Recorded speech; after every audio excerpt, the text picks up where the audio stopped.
Bonsoir, bienvenue à toutes et à tous dans cette grande émission spéciale sur la chaîne YouTube DR1 consacrée à ce second tour de l'élection présidentielle. Et ça y est, nous connaissons le nom de celui qui dirigera la France pour les 5 prochaines années à venir. C'est Emmanuel Macron qui arrive en tête de ce second tour devant Marine Le Pen. Il réalisera ainsi un second mandat en tant que président de la République. Le candidat de La République En Marche obtient 57,60% des suffrages selon les estimations de l'Institut ELAB, suivi sur la seconde marche du podium par Marine Le Pen, la candidate du Rassemblement National qui est créditée de 42,40% des voix. Un épilogue identique donc à celui de 2017, toutefois l'écart entre les deux opposants semble plus réduit qu'il y a 5 ans. Emmanuel Macron devient ce soir ainsi le 4e président de cette 5e République à effectuer un second mandat. Du côté de l'estimation de l'abstention, elle s'élève à 28%. Décryptage de la participation de ce second tour avec ce reportage de Meiki Suplon. Plus de 49 millions de Français étaient attendus dans les bureaux de vote depuis ce matin 8 h pour élire le ou la nouvelle chef de l'État entre Emmanuel Macron et Marine Le Pen. La participation de midi du second tour de la présidentielle est de 26,41%. Il y a 2 semaines, elle était de 25,48%. La participation de 17 h est de 63,2%. Lors du premier tour, elle était de 65%. L'abstention de 18 h du second tour de la présidentielle est tombée ce soir. Il est en hausse comparé à la semaine dernière, avec 28% selon ELAB. La semaine dernière, ce chiffre était à 19 h de 26,5%. Lors du second tour de 2017, il était de 22,23%. Mais ce chiffre ne bat pas le chiffre de 1969, qui était de 31,15%, un record pour des élections présidentielles.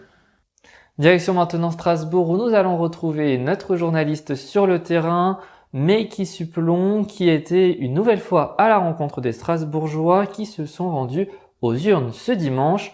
Bonsoir Meiki. Bonsoir Romain, bonsoir à toutes et à tous. Juste derrière moi ici un bureau de vote qui sert exceptionnellement pour ce second tour de la présidentielle. Ensemble depuis ce matin nous sommes partis à la rencontre des Français qui se défilent ici pour choisir le ou la nouvelle présidente de la République entre Emmanuel Macron et Marine Le Pen. Je vous propose aussi d'écouter leur témoignage. Le thème du pouvoir d'achat. Et pourquoi?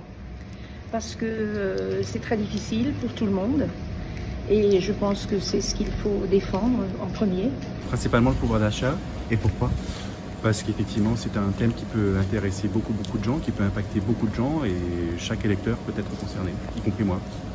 Alors non, le débat ne m'a pas fait changer mon choix, je l'avais déjà depuis plusieurs mois et ça m'a juste conforté dans mon choix. Absolument pas. Et pourquoi? Parce que mon choix est fait depuis longtemps, depuis les élections de 2007, avant le premier tour déjà. Merci beaucoup Meiki. Nous l'avons vu au début de cette vidéo, c'est donc Emmanuel Macron qui reste président de la République et qui fera donc un second mandat. Mais quel est le rôle du chef de l'État? Nous allons le voir tout de suite dans ce reportage signé Pierre-Emmanuel Alter. Devenir président de la République, c'est accéder à la fonction la plus haute dans nos institutions démocratiques. Chef de l'exécutif, il est à la tête des institutions selon les règles de la Constitution de la 5e République. En France, le pouvoir exécutif est en théorie partagé entre le président et le Premier ministre, chef du gouvernement. Mais en pratique, lorsque la majorité parlementaire est acquise au chef de l'État, c'est lui qui concentre les pouvoirs exécutifs. Le président de la République nomme alors le Premier ministre et peut mettre un terme à ses fonctions. Le chef de l'État préside aussi le Conseil des ministres qui réunit chaque semaine l'ensemble des membres du gouvernement pour discuter des projets de loi, ordonnances et décrets, mais aussi de l'actualité politique et des réponses du gouvernement. Le chef de l'État promulgue alors les lois dès qu'un texte a été voté à l'Assemblée. Le président, garant de l'indépendance nationale et de l'intégrité du territoire, décide aussi de l'emploi des forces et de l'utilisation de l'arme nucléaire. Il préside également les conseils de sécurité et de défense nationale.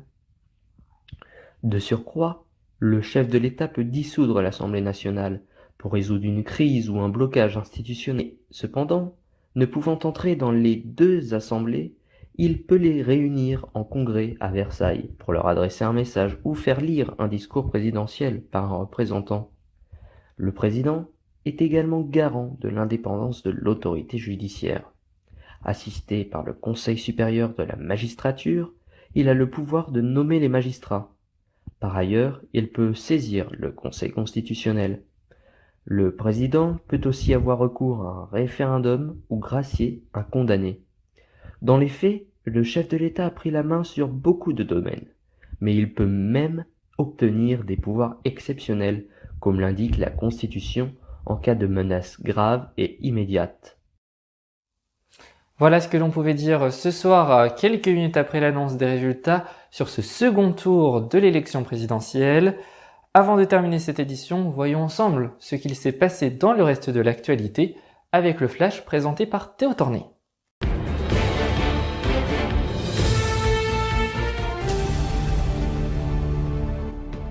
Bonsoir à tous et à toutes, soyez les bienvenus dans ce flash à la une.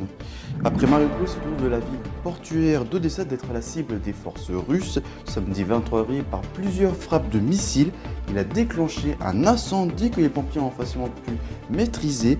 4 anciens résidents encore choqués de l'attaque ont pu être secourus par les services de secours. Hier après-midi, plusieurs missiles se sont abattus sur la ville portuaire et 2 ont touché des installations militaires, des frappes qui ont fait au moins 5 morts et 18 blessés, mais le bilan pourrait s'alourdir. Des médias turcs ont rapporté hier que la Turquie a fermé son espace aérien aux avions russes à destination de la Syrie en citant le ministre des Affaires étrangères Mevlut Cavusoglu. Le chef de la diplomatie turque a déclaré avoir transmis celle-ci à son homologue russe Sergei Lavrov, qui l'a fait suivre au président Vladimir Poutine. Le ministre turc a précisé que l'interdiction sera valable 3 mois, les autorisations étant renouvelables chaque trimestre. La Turquie a s'efforce depuis le début du conflit de faciliter une médiation entre Moscou et Kiev et a refusé jusqu'ici de se joindre aux sanctions occidentales contre la Russie, soucieuse de garder une ligne ouverte avec le Kremlin. Dans le reste de l'actualité, des assaillants djihadistes ont pris d'assaut ce samedi le poste de police de la ville d'Adavi, déclenchant une violente fusillade avec les agents de service. 3 policiers ont été tués par des hommes armés. Les assaillants ont réussi à s'échapper malgré des blessures par balle. Les groupes État islamique en Afrique de l'Ouest, ISWAP, a revendiqué l'attaque. Le Paris Saint-Germain décoche son 10e titre de champion de France de son histoire. Ce nouveau titre qui permet à l'équipe de rejoindre Saint-Etienne au sommet du palmarès français. Malgré un match nul ce samedi face à Lens au Parc des Princes 1-1, le PSG sort vainqueur. Le premier but a été lancé par l'Argentin Lionel Messi à la 160e minute. L'équipe de Lens égalise avec le but de Corentin-Jean à la 88e minute. Paris a remporté 28 trophées, 6 Coupes de France, 6 Coupes de la Ligue, 8 trophées des champions et désormais 8 titres de champion de France.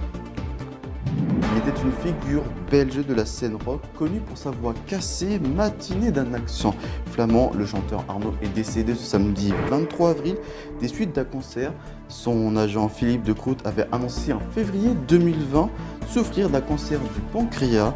Il a vu le jour le 21 mai 1949 à Ostende, ville côtière flamande, à laquelle il est resté très attaché et qu'il évoque dans ses chansons. Il a commencé sa carrière au sein du groupe Rock TC Matrix dans les années 80. Il s'est éteint à l'âge de 72 ans. Voilà ce qui a fait de l'actualité en ce dimanche 24 avril 2022. Portez-vous bien et moi je vous dis à la prochaine. Ciao. C'est la fin de cette grande émission spéciale sur la chaîne YouTube DR1 consacrée à ce second tour de l'élection présidentielle.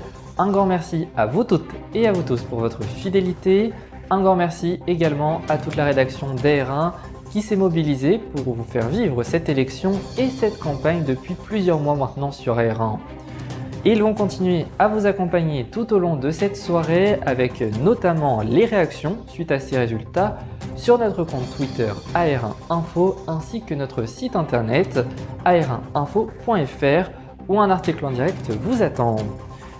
Demain, sur notre chaîne YouTube, vous avez rendez-vous dans la soirée avec le grand débrief de cette élection présidentielle présenté par l'ami Stephen Combe et avec nos journalistes pour leur analyse.